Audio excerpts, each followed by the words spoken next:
요한복음 4장. 예수께서 요한보다 더 많은 사람들을 제자로 삼아 세례를 주신다는 소문이 바리새파 사람들의 귀에 들어간 것을 예수께서 아셨습니다. 사실 예수께서 직접 세례를 주신 것이 아니라 그의 제자들이 준 것이었습니다. 그래서 예수께서는 유대를 떠나 다시 갈릴리로 가셨습니다. 갈릴리로 들어가려면 사마리아 지방을 거쳐야만 했습니다. 그리하여 예수께서는 사마리아의 수가라는 마을로 들어가셨습니다. 그곳은 옛날 야곱이 자기 아들 요셉에게 준 땅과 가까웠으며 야곱의 우물이 거기에 있었습니다. 여행으로 피곤해진 예수께서는 그 우물 곁에 앉으셨습니다. 그때가 낮 12시쯤이었습니다. 한 사마리아 여인이 물을 기르러 나왔습니다. 예수께서 여인에게 말을 거셨습니다. 내게 물 좀 떠주겠느냐? 제자들은 먹을 것을 사러 마을에 들어가고 없었습니다. 사마리아 여인이 예수께 말했습니다.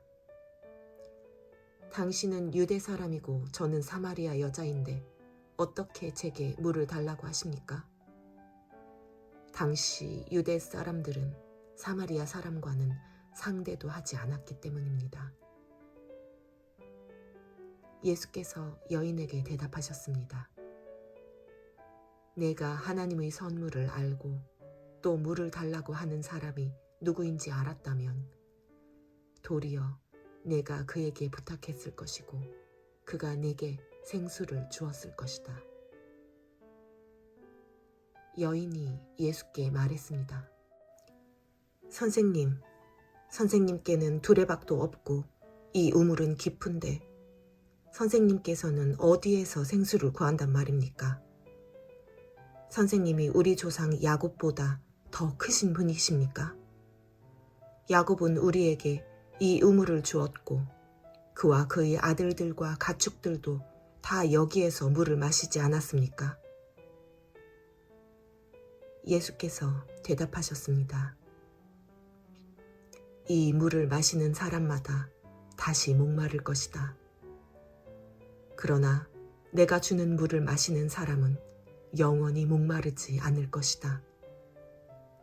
내가 주는 물은 그 사람 안에서 계속 솟아올라 영생에 이르게 하는 샘물이 될 것이다. 여인이 예수께 말했습니다. 선생님, 제게 그 물을 주십시오. 제가 목마르지도 않고 다시는 물 기르러 여기까지 나오지 않게 해주십시오.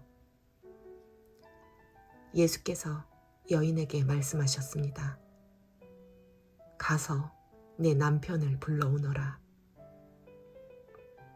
여인이 예수께 대답했습니다. 저는 남편이 없습니다. 예수께서 여인에게 말씀하셨습니다. 내가 남편이 없다고 한 말이 맞다.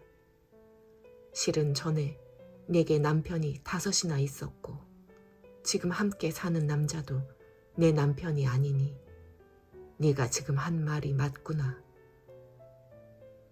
여인이 예수께 말했습니다. 선생님, 제가 보니 당신은 예언자이십니다. 우리 조상들은 이 산에서 예배를 드렸는데 당신네 유대 사람들은 예배는 예루살렘에서만 드려야 한다라고 말합니다. 예수께서 여인에게 말씀하셨습니다.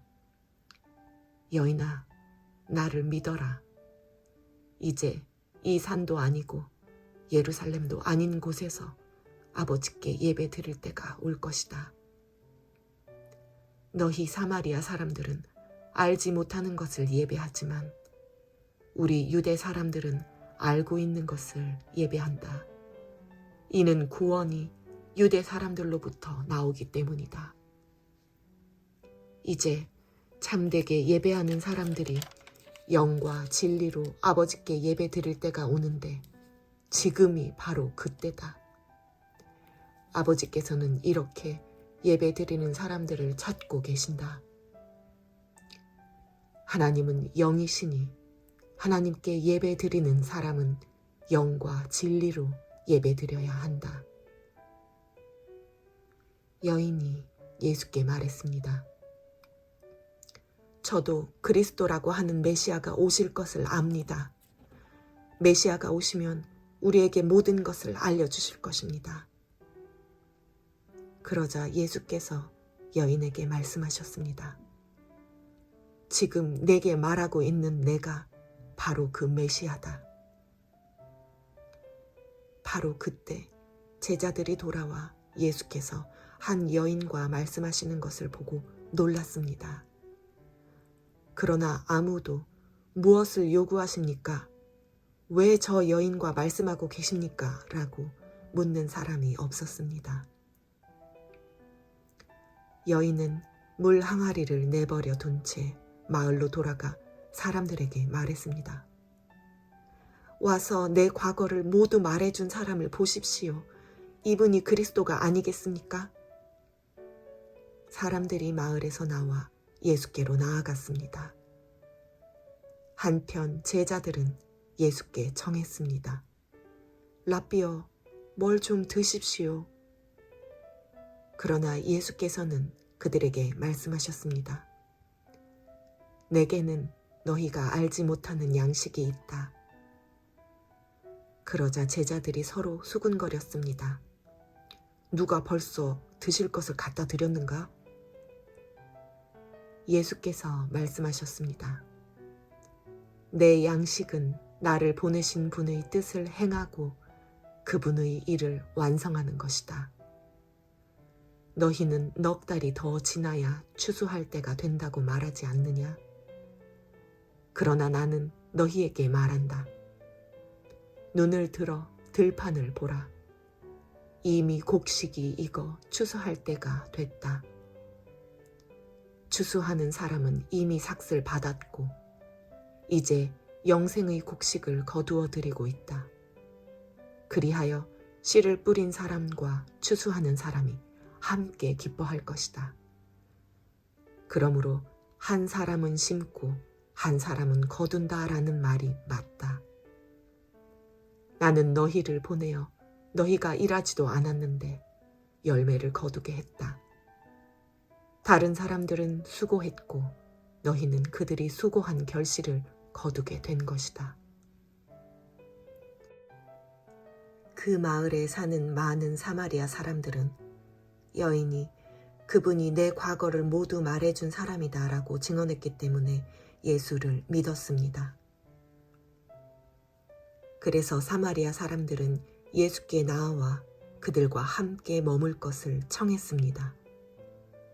예수께서는 그곳에 이틀 동안 머무르셨습니다. 그래서 더 많은 사람들이 예수의 말씀을 듣고서 믿게 됐습니다. 사람들이 여인에게 말했습니다. 이제 우리가 믿는 것은 당신의 말 때문에 믿는 것이 아니오. 우리가 그 말씀을 직접 듣고 보니 이분이 참으로 세상의 구주이심을 알게 됐소. 이틀 후에 예수께서 그곳을 떠나 갈릴리로 가셨습니다. 전에 예수께서는 예언자가 자기 고향에서 존경받지 못함을 직접 증언하신 적이 있습니다. 예수께서 갈릴리에 도착하시자 갈릴리 사람들은 예수를 환영했습니다. 그들은 유월절에 예루살렘에 갔다가 예수께서 거기서 행하신 일들을 모두 목격했던 것입니다. 예수께서는 전에 물로 포도주를 만드셨던 곳인 갈릴리 가나에 다시 들르셨습니다. 그곳에는 왕의 신하 한 사람이 있었는데 그의 아들이 병에 걸려 가버나움에 있었습니다. 예수께서 유대에서 갈릴리로 오셨다는 소문을 들은 왕의 신하는 예수께로 가서 오셔서 자기 아들을 고쳐달라고 애원했습니다. 그의 아들은 거의 죽어가고 있었습니다. 예수께서 그에게 말씀하셨습니다. 너희는 표적이나 기사를 보지 않고서는 전혀 믿으려 하지 않는다. 신하가 말했습니다. 선생님, 제 아이가 죽기 전에 내려와 주십시오. 예수께서 그에게 대답하셨습니다. 가 보아라, 내 아들이 살 것이다. 그는 예수의 말씀을 믿고 갔습니다. 신하가 집으로 가는 도중에 마중 나온 하인들을 만나 아들이 살아났다는 소식을 들었습니다. 그가 하인들에게 아이가 언제부터 좋아졌느냐고 묻자 어제 오후 1시에 열이 떨어졌습니다 하고 종들이 대답했습니다. 아이의 아버지는 예수께서 내 아들이 살 것이다 라고 말씀하셨던 바로 그때였음을 알았습니다. 그래서 그와 그의 온 집안이 예수를 믿게 됐습니다. 이것은 예수께서 유대에서 갈릴리로 돌아오신 후에 행하신 두 번째 표적이었습니다.